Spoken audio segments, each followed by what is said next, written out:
الذین یدعون من دون اللہ فیسبوا اللہ عدوا بغیر علم، اور گالی نہ دو ان کو جن کو وہ اللہ کے سوا پوجتے ہیں، وہ اللہ کو گالی دیں گے حد سے گزرتے ہوئے بغیر علم کے۔ یہ کس کو کہا جا رہا ہے؟ خطاب ہے رسول اللہ صلی اللہ علیہ وسلم کو، اور تعلیم ہے حضور کی امت کو۔ رسول اللہ صلی اللہ علیہ وسلم تو وہ ذات ہیں کہ جنہوں نے اپنے بچپن میں بھی، تو بڑے ہونے کا دور کی بات، بچپن میں بھی انسان دور کی بات کسی جانور کو بھی گالی نہیں دی۔ پھر یہ بات کیوں کی جا رہی ہے؟ مسلمانوں کو کہی جا رہی ہے، اور مسلمانوں سے یہ کہا جا رہا ہے کہ اگرچہ جن دیوی دیوتاؤں بتوں کو کافر مشرک لوگ خدا مانتے ہیں ان کی حقیقت تو کچھ نہیں ہے، لیکن اس آیت میں مسلمانوں کو ہدایت کر دی گئی ہے کہ کافروں کے سامنے ان کے دیوی دیوتاؤں کو بھی برے اور نازیبا الفاظ کے ساتھ نہ پکارے۔ وجہ اس کی یہ بیان کی گئی ہے کہ کافر لوگ اس کے جواب میں اللہ تبارک و تعالی کی شان میں جو فی الحقیقت معبود حقیقی ہے گستاخی کر سکتے ہیں اور غلط الفاظ استعمال کر سکتے ہیں، اور اس کا سبب تم بنو گے۔ تو ایسی بات کا، غلط بات کا سبب بننا بھی ناجائز اور حرام ہے۔ دینی دعوت دینے والوں کو یہ بڑی اہم اور قیمتی نصیحت ہے، جو جوش تبلیغ میں اتنے بے قابو ہو جاتے ہیں کہ مناظرہ، مجادلہ اور بحث و تکرار میں بات اس حد تک آگے لے جاتے ہیں کہ دوسروں کے عقائد اور دوسروں کے پیشواؤں کو سخت اور سست کہہ دیتے ہیں، اور الٹیمیٹلی اس کا نقصان یہ ہوتا ہے کہ لوگ قریب ہونے کے بجائے دور ہو جاتے ہیں، اور مقصد دعوت حق کا فوت ہو جاتا ہے۔ اس آیت میں علماء تفسیر نے اب اہم بات جو ہے وہ یہ ہے، کون سی آیت؟ یہ آیت کہ تم ان کے جھوٹے خداؤں کو بھی برا بھلا نہ کہو کیونکہ وہ تمہارے سچے خدا کو برا بھلا کہیں گے۔ یہی آیت ہے نا۔ اس آیت میں علماء تفسیر اور فقہا نے ایک مسئلہ یہ بیان کیا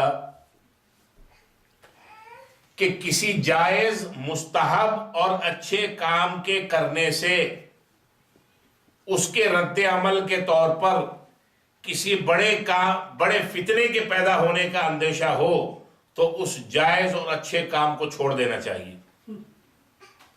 دوسرے الفاظ میں یوں سمجھیں کہ اگر کسی چھوٹے فتنے سے بچنے کے لیے کسی بڑے فتنے کے بپا ہونے کا اندیشہ ہو تو چھوٹے فتنے کو گوارا کر لینا چاہیے۔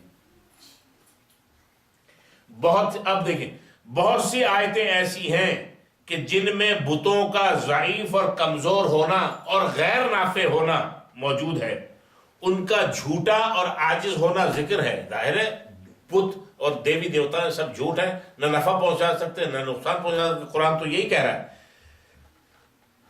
لیکن، اور یہ کوئی غلط بات نہیں ہے، لیکن فقہائے کرام اور علماء تفسیر یہ فرماتے ہیں کہ ان آیات کو اگر کوئی کفار اور مشرکین کو چڑھانے کے لیے پڑھا گیا تو اس کی تلاوت بھی ایسی صورت میں منع ہے۔ کوئی ایسا جائز کام، کوئی ایسا اچھا کام کہ جس کے کرنے سے فتنے کا اندیشہ ہو، اللہ فرما رہے ہیں کہ تم کافروں اور مشرکین کے جھوٹے خدا، یہ بت اور دیوی اور دیوتا، یہ سب کیا ہے جو اپنے ہاتھ سے انہوں نے گھڑ دیے، بنا لیے، یہ جھوٹے دیوتا تو ہیں۔ اللہ فرماتے ہیں ان کو بھی گالی نہ دو، وہ تمہارے سچے خدا، معبود حقیقی، خالق مالک، اس کو گالیاں دے دیں گے۔ میں کہتا ہوں یہ آیت نا روزانہ آج کے دور کے جتنے مولوی ہیں ان سبوں کو کہنا چاہیے ایک صبح وظیفہ پڑھو آیتوں کا، ایک شام میں پڑھو۔ کیونکہ بعض ملاؤں کی روٹی اور روزی چل گالی پہ رہی ہے۔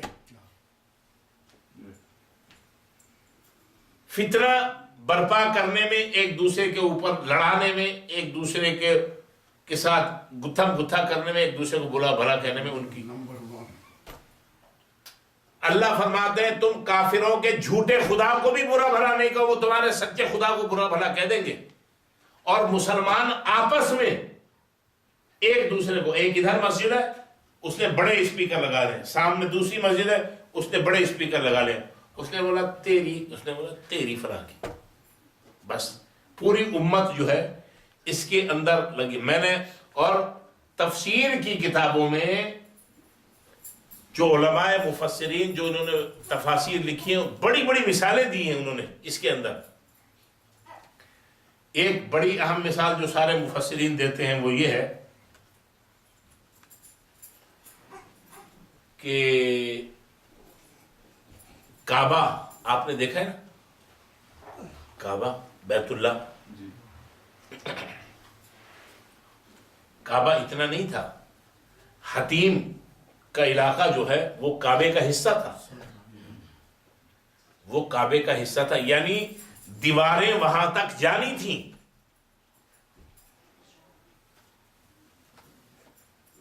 سمجھ میں آ گیا نا. جو حتیم کا علاقہ ہے وہ کعبہ کا ایسا حصہ ہے کہ وہ کعبے کے اندر شامل ہونا تھا. دیواریں وہاں تک جانی تھی, وہاں تک تھی. اللہ نے جب فرشتوں کے ذریعے جب بنوایا اور جب سیلاب آیا حضور کے زمانے, مختلف زمانے میں جو کنسٹرکشن ہوتی رہی جب, تو انہی بنیادوں پہ ہوتی رہی. اب جب حضور کے زمانے میں اس کی کنسٹرکشن ہوئی تو جب وہ گرا, دیواریں گری, تو چونکہ عرب تھے ان کا کام تو لوٹ مار کا تھا. انہوں نے کہا جی اللہ کا گھر ہے, اس میں حرام کا پیسہ نہیں لگے گا. لوٹ مار کا پیسہ, ڈکیتی کا پیسہ, اس کا پیسہ, قتل و غارت کا, محنت کا پیسہ اس میں. محنت کا پیسہ تو بھائی بہت مشکل سے آتا ہے, کم آتا ہے. تو انہوں نے کہا کہ بھائی اتنا بجٹ تو نہیں ہے, کس طریقے سے اس کو پورا کریں. تو وہ چھوٹا کر دیا. اور حتیم جس طرح آج دیوار ہیں, ان دیواروں کے اوپر کہ بھئی مسجد بڑی بنائیں گے بڑا بجٹ, چھوٹی بنا دو چھوٹا بجٹ, شادی کرنی ہے بچی 1 ملین میں بھی ہو سکتی ہے, $100 میں بھی ہو سکتی ہے, جیسا بجٹ بنانا چاہو ویسا بنا لو. تو حضور علیہ الصلوۃ والسلام کے علم میں یہ بات تھی, کیونکہ آپ کے تو سامنے رکھی گئی تھی اور وہ آپ نے تو اپنے ہاتھ سے لگایا تھا حجر اسود. پتہ ہے نا وہ واقعہ, جب مکہ فتح ہوا, حضور علیہ الصلوۃ والسلام فتح مکہ کے بعد سب سے پہلے کعبے کے اندر داخل ہوئے, تو آپ وہیں پر کھڑے ہو گئے اور اس جگہ کو آپ دیکھ رہے ہیں کہ یہ جب سے کائنات بھی وجود میں نہیں آئی تھی, یہ دنیا بھی وجود میں نہیں آئی تھی, اور پہلے سب سے پہلے فرشتوں نے اس کی کنسٹرکشن کی تھی, یہ یہاں تک تھا. پھر حضرت آدم علیہ السلام کے زمانے میں, پھر اور حضرت ابراہیم علیہ السلام کے زمانے میں, پھر اور سارے زمانوں میں جب کبھی سیلاب آتا یا کچھ ہوتا وہ انہیں. یہ حضور کے سامنے, حضور کے بچپن کی بات ہے کہ جب وہ جوانی کی, کہ جب چھوٹا کر کے بنایا گیا, حضور علیہ الصلوۃ والسلام نے فرمایا, صحابہ نے پوچھا آپ اس مقام کو دیکھ رہے ہیں, بار بار دیکھ رہے ہیں, بڑے غور سے دیکھ رہے ہیں, خیریت. بت جو کعبے کے اندر تھے وہ تو گرا دیے گئے, وہ تو گرانے تھے نا, وہ تو لازمی تھے. حضور نے فرمایا کہ میں دل سے یہ چاہتا ہوں اور اللہ بھی یہی چاہتا ہے کہ یہ کعبے کی یہ دیواریں توڑ کے اس کو اپنی اصلی جو یہ آگے حتیم کی جگہ ہے اس کو اس کے اندر شامل کر لوں, انکلوڈ کر لوں اس کو, کیونکہ یہ اس کا حصہ ہے, اندر کا حصہ ہے. لیکن باوجود, اور یہ بہت اچھا کام ہے, باوجود اس کے کہ میں یہ جانتا ہوں یہ بڑا عمدہ اور بڑا اعلیٰ کام ہے, میں یہ کام اس لیے نہیں کر رہا کہیں یہ فتنے کے اندر مبتلا نہ ہو جائے, یہ دین سے پھر نہ جائے. ابھی فتح مکہ کے اوپر جو تازے مسلمان ہوئے, میں تو اس نیت سے اس کو آگے کروں گا, وہ یہ سمجھیں کہ محمد نے مکے کو فتح کیا اور سب سے پہلے کعبے کو توڑا, تو لہذا باوجود یہ جانتے اور چاہتے ہوئے کہ میری اور اللہ کی مرضی یہ ہے کہ وہ اس کے اندر شامل ہو, میں نے اللہ کی مرضی اور اپنی مرضی کو بھی پیچھے, اگر میں نے آج یہ عمل کر لیا تو کل یہ ہوگا کہ ہر نیا حکمران جو بھی آئے گا وہ کہے گا کہ نہیں جی نہیں, پچھلوں نے صحیح نہیں بنائی, یا پچھلوں نے جو ہے نا وہ اس پہ کم پیسہ لگایا تھا, انہوں نے پتھر کی دیواریں بنائی تھی، میں آج چاندی کی بناؤں گا، اتنا بجٹ ہے ہمارے پاس۔ پھر آج والے حکمران یہ کہتے ہیں ہمارے پاس تو لیکوئڈ گولڈ موجود ہے، ہم جو ہے ایک ایک اینٹ سونے کی بنائیں گے، پھر توڑتے۔ ہر حکمران جو بھی آتا وہ یہی کہتا کہ بھئی مجھے کعبے کی تعمیر، اور وہ اس کو اپنا فرض اور ایک ثواب اور اجر سمجھ کے، تو کعبہ ٹوٹتا رہتا بنتا رہتا، ٹوٹتا رہتا بنتا رہتا۔ تو باوجود اس کے کہ یہ کام اچھا ہے، لیکن مجھے اس میں آگے فتنہ نظر آ رہا ہے، لہذا میں اس اچھے کام سے رک جاتا ہوں، میں نہیں کروں گا اس کام کو۔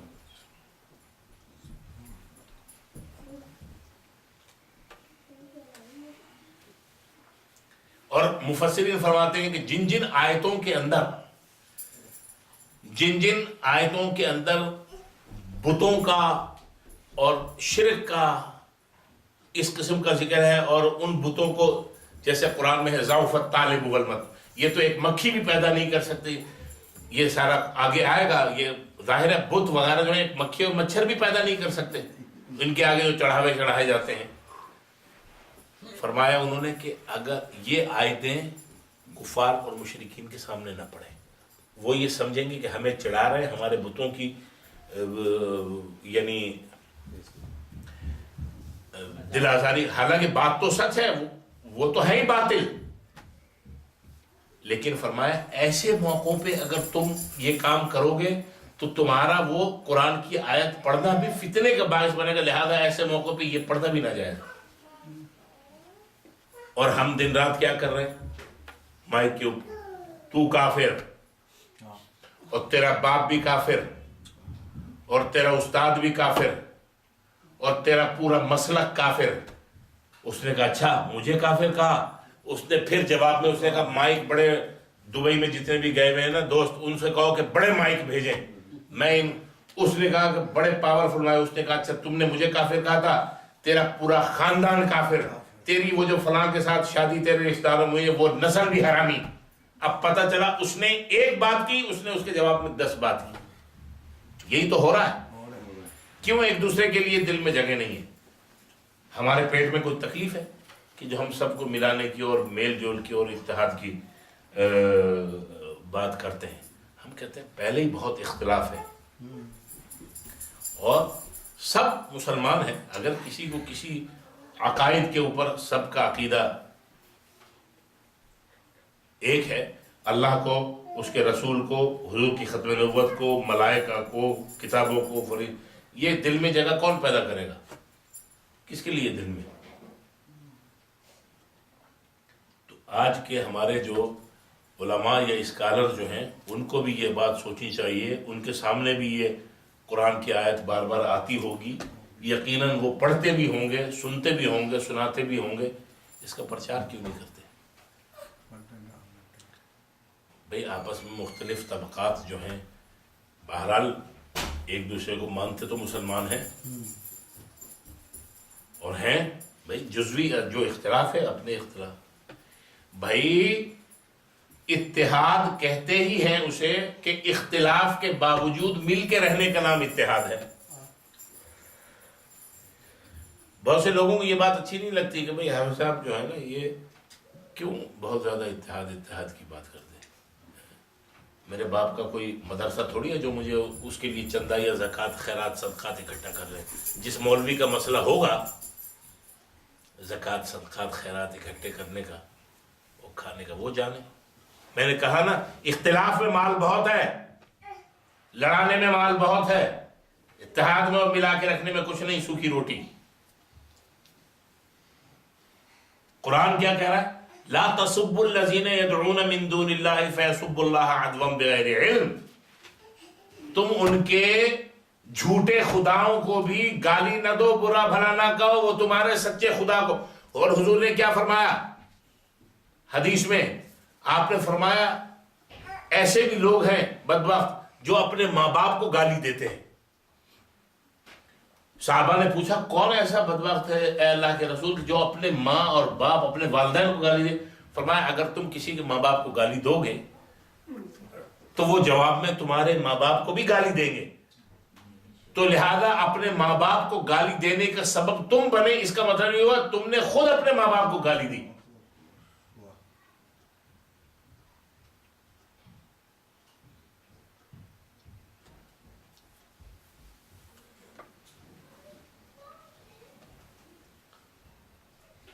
ہم پرورش لوح و قلم کرتے رہیں گے، ہم پرورش لوح و قلم کرتے رہیں گے۔ خر دماغ ہم بھی بہت بڑے ہیں، دماغ ہمارا بھی بہت گرم ہے، سمجھے؟ لیکن امت کو جوڑ کے رکھنے کا کام، یہ کام ہم کرتے رہیں گے، چاہے جتنی گرمی دماغ میں صحیح۔ ٹھیک ہے، غصے میں زیادہ اچھا ہے یا ٹھنڈا میں؟ ویسے تو ٹھنڈا صحیح ہے ہر وقت، لیکن کبھی کبھی گرم اور غصہ بہت ضروری ہے۔ ایک بزرگ کے پاس کچھ لوگ آئے اور انہوں نے کہا کہ حضرت فلاں راستے سے گزرتے ہیں، وہاں اژدہا بیٹھا ہوا ہے اور وہ جو بھی وہاں سے گزرتا ہے اس کو بائٹ کر کاٹتا ہے، بڑا اس کی وجہ سے لوگوں کو دور سے راستہ طے کر کے جانا پڑتا ہے اس سے بچنے کے لیے، ورنہ۔ اور انہوں نے کہا آپ بڑے اللہ والے بزرگ ہیں، وہ اژدہا جو ہے وہ آپ کا مرید ہے، آپ اس کو سمجھائیں کہ بھائی مخلوق خدا ہے، تم اس کو راستے میں بیٹھے ہو کیوں تنگ کرتے ہیں، شارٹ راستہ ہے اس سے بچنے کے لیے۔ اس نے کہا اچھا وہ میرا مرید ہے، میں اس کو سمجھا دوں گا۔ بزرگ تشریف لے گا، اس نے سے کہا کمبخت، خدا کا خوف کرو، تم بھی اللہ کی مخلوق ہو، وہ بھی اللہ کی مخلوق ہیں، نہ تنگ کرو لوگوں کو۔ اور میں تمہیں کہتا ہوں کہ اپنے خاموشی بیٹھے لوگوں کو گزرنے دو۔ لوگوں نے کہا، انہوں نے کہا بھی اب وہ تنگ نہیں کرے گا تمہیں، اب وہاں سے گزرو آرام سے۔ اب وہ جو وہاں سے گزر رہا ہے وہ آرام سے نہیں گزر رہا، کوئی لکڑی مار رہا ہے، کوئی پتھر مار کے جا رہا ہے، کوئی تنگ کر کے جا رہا ہے، کوئی، کیونکہ وہ تو اپنے پیر کی بات مان رہا ہے کہ اب میں کچھ نہیں کہوں گا۔ تو اب کچھ عرصے کے بعد بزرگوار کا گزر وہاں سے ہوا، دیکھا تو وہ اژدہا زخمی، ہر جگہ سے خون نکل رہا ہے۔ اس نے کہا ارے بھائی یہ تمہارا حال کیا ہوا؟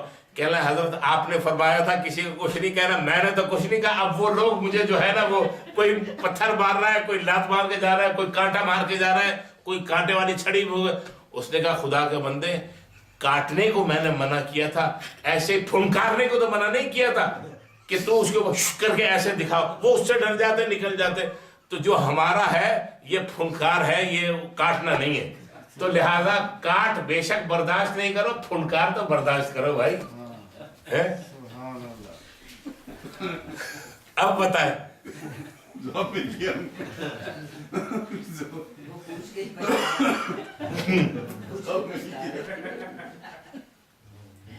وَأَقْسَمُوا بِاللَّهِ جَهْدَ أَيْمَانِهِمْ لَئِنْ جَاءَتْهُمْ آيَةٌ لَيُؤْمِنُنَّ بِهَا۔ وَأَقْسَمُوا بِاللَّهِ، اور انہوں نے اللہ کی قسمیں کھائیں، جہد ایمانہم، پختہ قسمیں، مضبوط قسمیں، لئن جاءتہم آیۃ، کہ اگر ان کے پاس کوئی نشانی آئے، یعنی اللہ کی کوئی نشانی آ جائے اللہ کی طرف سے، لیؤمنن بہا، تو وہ ضرور بضرور ایمان لے آئیں گے۔ قل، اللہ تعالیٰ حضور نے فرمایا اے محمد صلی اللہ علیہ وسلم آپ ان سے فرما دیجئے، انما الآیات عند اللہ، بے شک آیات تو اللہ کے پاس ہیں، وما یشعرکم انہا اذا جاءت لا یؤمنون، اور تمہیں کیا خبر کہ اللہ تعالیٰ مسلمانوں سے فرما رہے ہیں وما یشعرکم، اے مسلمانوں، ما یشعرکم، تم کیا جانتے ہو، انہا اذا جاءت لا یؤمنون، کہ اگر کوئی نشانی آ جائے پھر بھی وہ ایمان نہیں لائیں گے۔ کفار ہمیشہ یہ کہتے تھے ہمیں کوئی نشانی اللہ کی دکھائے، حضور کے معجزات انہوں نے دیکھے، ایمان نہیں لائے، لیکن وہ یہ کہتے تھے کہ اپنی مرضی کی جو بات ہے، کبھی انہوں نے یہ کہا کہ جی مکہ کے اندر پانی کی نہر جاری کر دیں، ہم ایمان لے آئیں گے، یعنی فرمائشی پروگرام چل رہا ہے، فرمائشی پروگرام، جیسے فرمائشی پروگرام ہوتا ہے نا، ریڈیو سیلون سے آتا ہے نا فرمائشی پروگرام، آپ اس کو فون کریں وہ آپ کا گانا، تو وہ یہ سمجھتے ہیں، وہ یہ سمجھ رہے ہیں کہ بھئی ہمارا یہ جو ہے نا نبی اس کا کام ہے فرمائشی پروگرام. نبی فرمائشی پروگرام نہیں چلاتا, نبی تو اللہ کے پروگرام کا پابند ہوتا ہے بس. ایک نے کہا مکہ میں پانی کی کمی ہے لہٰذا آپ یہاں سے نہر جاری کر دیں ہم ایمان لے آئیں گے. اچھا جی. دوسرے نے یہ کہا یہ مکہ میں اتنے پہاڑ ہیں, کالے پہاڑ ہیں, یہ ایسا کریں یہ پہاڑ سونے کے ہو جائے ہم ایمان لے آئیں گے. ایک گروہ کفار نے کیا کہا, اس نے کہا کہ بھئی اللہ کے پاس سے ایک خط ہمارے نام آ جائے, اللہ تعالیٰ جیسے ابو جہل کے نام ایک خط اللہ تعالیٰ بھیج دیں کہ بھئی میں تمہیں یہ کہتا ہوں کہ بھئی ان کی بات مان لو, یہ اللہ کے رسول ہے. کسی نے یہ کہا کہ فرشتہ ہمارے پاس آ جائے, اللہ تعالیٰ ایک فرشتے کو بھیجے اور فرشتہ یہ کہے ہمیں کہ بھئی یہ اللہ کے رسول ہیں, پھر ہم ان کی بات مانیں. کسی نے یہ کہا کہ آسمان کا کوئی ٹکڑا ہمارے اوپر گر جائے. ایک نے یہ کہا کہ بھئی آپ ایک سیڑھی بنائیں, بڑی سیڑھی, اور وہ سیڑھی پہ چڑھ کے کوئی جائے اللہ کے پاس اور اتنی بڑی سیڑھی ہو اور اللہ سے کہ بھئی اللہ کتاب کہ بھئی اللہ نے ابھی یہ پیغام دیا ہے. تو اس قسم کی فرمائش ہے.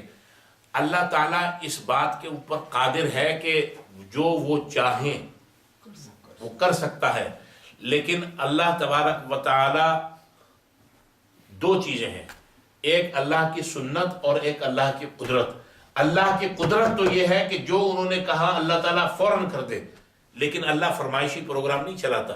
اللہ کی سنت یہ ہے کہ اللہ تعالیٰ نبی کو جو معجزات عطا فرماتا ہے انہی معجزات کے ذریعے اگر کسی کو ہدایت ملنی ہوتی ہے تو مل جاتی ہے. جیسے میں نے آپ کو بتایا ابو جہل کے پاس حضور 40 دفعہ اس کے دروازے پہ گئے, ہاتھ کے اندر, میں بار بار آپ کو بتاتا ہوں کہ وہ ہاتھ مٹھی کے اندر کنکر لے کے آیا تھا اور کہا کہ مجھے بتائیں کہ اس کے اندر کیا ہے. یہ مٹھی خالی ہے, اس مٹھی کے اندر سونا رکھا ہے, یہ مٹھی کے اندر کوئی پتھر ہے, یا اس مٹھی کیا چیز ہے, کوئی تاگا ہے, کپڑے کا ٹکڑا ہے, کیا ہے؟ اگر یہ مٹھی بند ہے کسی کو نہیں پتا اس میں کیا ہے. تو حضور نے کیا فرمایا تھا ابو جہل سے کہ بھئی میں آپ کو بتاؤں, بہتر اگر جو آپ کے ہاتھ میں ہے وہی آپ کو بتا دے. بھئی آپ مجھ سے پوچھ رہے ہیں کہ بھئی یہ بتاؤ کیا ہے, اور جو اندر ہے وہ خود بتائے. اس نے کہا کہ اس سے بڑی کیا اچھی بات ہو سکتی ہے کہ وہ خود بتائے.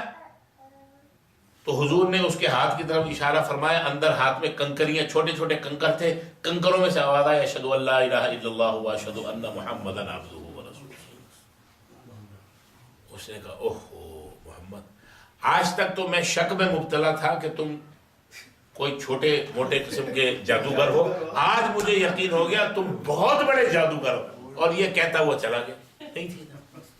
تو اللہ اور اس کے رسول فرمائش پوری کر. ہاں اگر کسی کی کوئی فرمائش, یہ اللہ کا ایک اصول یہ بھی ہے کہ اگر کسی امت کی کوئی فرمائش پوری کر دے اور وہ اس کے اوپر پھر ایمان نہ لائے تو پھر اللہ کے اوپر لازم اور واجب ہو جاتا ہے کہ اللہ تعالیٰ عذاب فرما کے ان کو تہس نہس کر دے. اور حضور نے اللہ تبارک و تعالیٰ سے یہ وعدہ لیا تھا کہ آپ میری امت کے اوپر تہس نہس کرنے کا عذاب نہیں لا سکتے.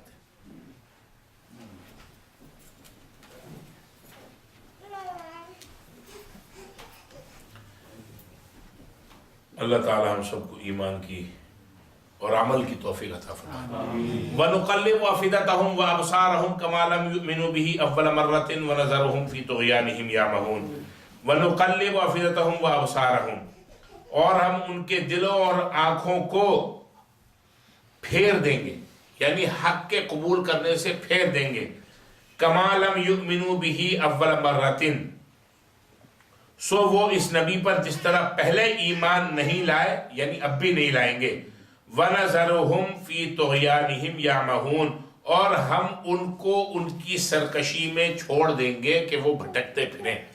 یعنی اللہ دیکھیں, قبول کرنے کے راستے دو ہی ہیں,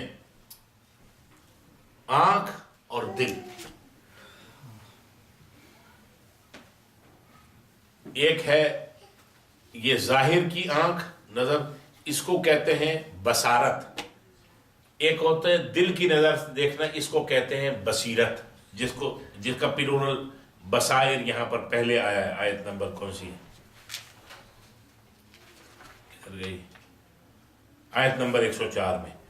تو اللہ فرماتے ہیں کہ اتنے دلائل دیے، اتنی حق کی نشانیاں دکھائیں، پیغمبر کے ہاتھ پہ اتنے معجزے ان کے سامنے رونما ہوئے، ان تمام کے باوجود اگر ان کے دل اور ان کی آنکھ حق کو قبول نہیں کر رہے تو ہم اب یہ سمجھ لیں کہ یہ ایمان نہیں لائیں گے. یہ ان کافروں کے متعلق جن کے لیے کہا ختم اللہ علی قلوبہم، جن کے دلوں پہ مہر لگ گئی. تو اللہ فرماتے ہیں وہ ایمان یہ نہیں لائیں گے ایمان، اب ہم ان کو ان کی سرکشی میں بھٹکنے کے لیے چھوڑ دیں گے. بھٹکتے رہیں، اللہ اور اس کے رسول کی مخالفت کرتے رہیں، نہ یہ اللہ کا کچھ بگاڑ سکیں گے نہ اللہ کے رسول کا کچھ بگاڑ سکتے.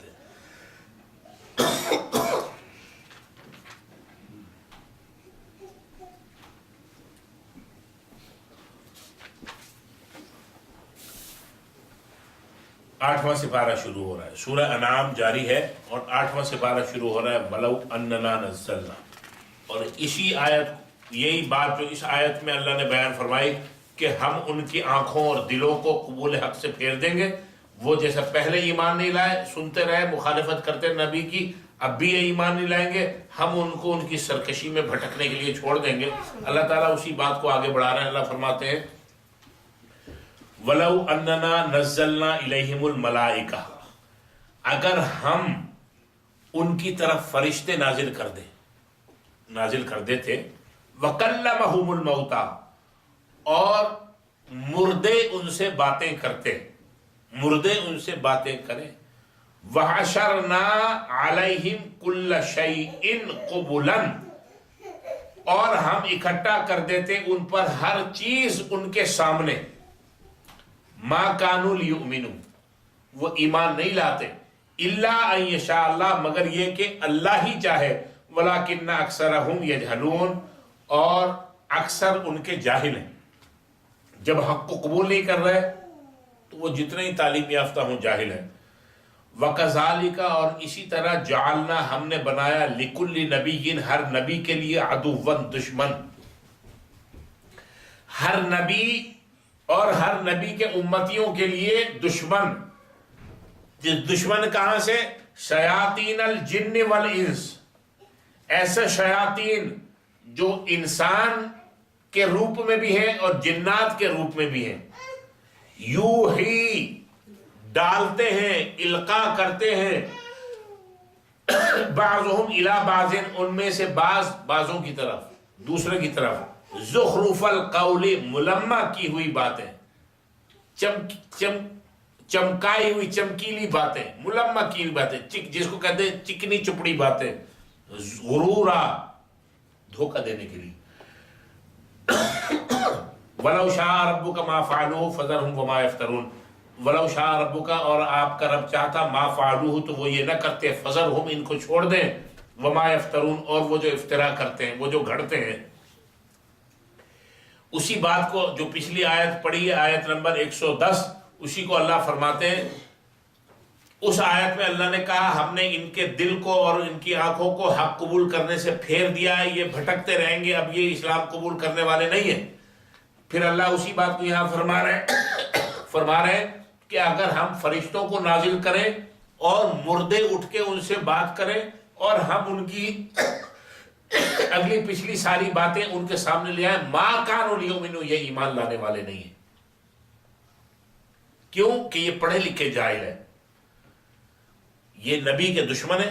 وَكَذَلِكَ جَعَلْنَا لِكُلِّ نَبِيٍّ عَدُوًّا شَيَاطِينَ الْإِنسِ وَالْجِنِّ، اور ہم نے ہر نبی کے لیے دشمن بنائے ہیں شیاطین کے روپ میں، اور وہ شیاطین جنات میں سے بھی ہیں، والانسی، اور انسانوں میں سے بھی ہیں. اور یہ ڈالتے ہیں ایک دوسرے کی طرف باتیں، چکنی چپڑی باتیں. شیاطین الجن، شیاطین کے لیے استعمال ہوا، کس قسم کے شیاطین؟ الانس والجن. انسانی شیاطین کا مکر اور وار جناتی شیاطین کے مقابلے میں زیادہ شدید ہوتا ہے. اس لیے شیاطین الانس کو مقدم لایا گیا، پہلے ذکر کیا شیاطین الانس۔ اصل میں ابلیس جو ہے نا یہ بھی جنات میں سے ہے، شیاطین جتنے بھی ہیں یہ جنات کے روپ میں ہیں، اور شیاطین انسان کے روپ میں بھی ہیں۔ شیاطین الانس جو ہے یعنی انسانوں میں جو شیاطین ہیں ان کا انسانوں کے ساتھ زیادہ سابقہ پڑتا رہتا ہے، زیادہ رابطہ رہتا ہے، اس لیے شیاطین الانس کو پہلے لائے۔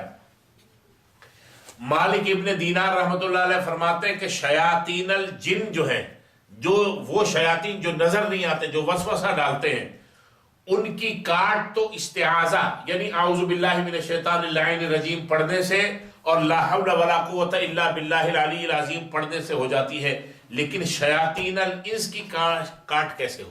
یعنی انسانوں کے روپ میں۔ اب کوئی انسان، مثال کے طور پہ آپ مسجد کے لیے تیار بیٹھے، آپ کا ایک دوست آتا کہتا ہے بھیا وہاں چلو بھائی جیکسن ہائٹ چلو، خان صاحب کی فلم لگی ہے، چلنا ہے۔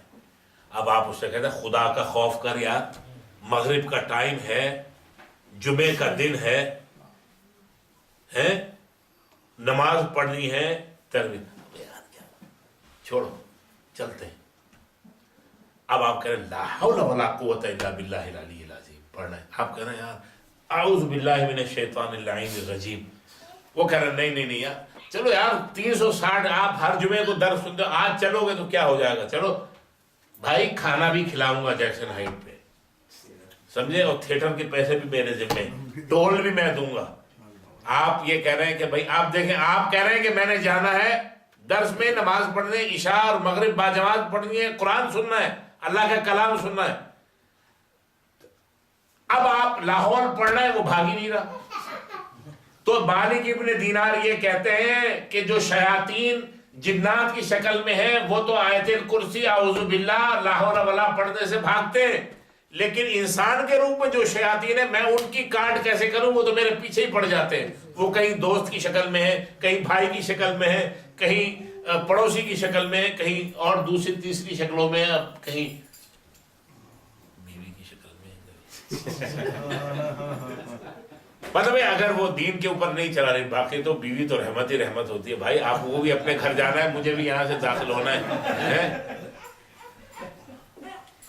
تو نہیں، بیوی تو ہمیشہ رحمانی طاقت ہوتی ہے۔